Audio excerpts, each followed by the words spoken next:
આજે આપણે મક્કાની અંદર તવાફ કરવા માટે ત્રીજા ફ્લોર ઉપર કેટલો સમય લાગે છે લાઈવ આપણે જોઈશું. આ ગ્રીન લાઇટ છે અને આટલાથી આપણે સ્ટાર્ટ કરશું તવાફ ચાલુ કરવાના. તો આપણે એક ચક્કર કેટલા મિનિટનું થાય છે એ તમને લાઈવ બતાવીશ. તમે જોઈ શકો છો આજે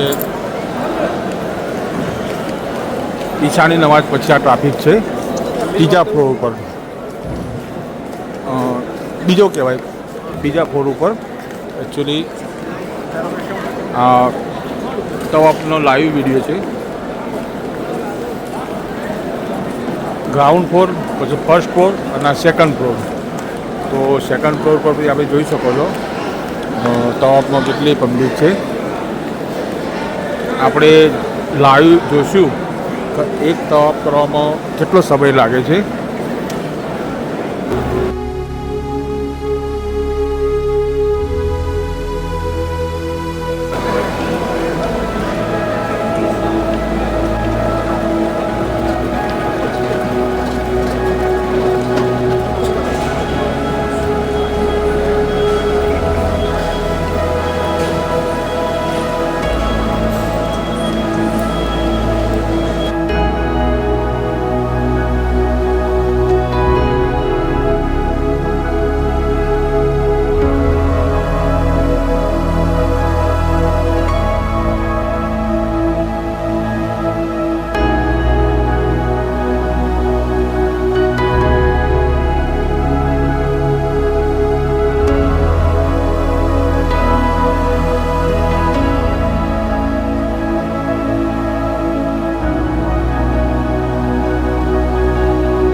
તો આ ગ્રીન લાઇટ આવી ગયો તો એક ચક્કર મારવા માટે મિનિમમ 8 મિનિટ થાય છે. એક તવાફ કરવા માટે 7 ચક્કર, અને એક ચક્કર 8 મિનિટનું સેકન્ડ ફ્લોર ઉપર સમય લાગે છે. શાંતિથી તમે કરો તો. ચલીએ, ખુદા હાફિઝ.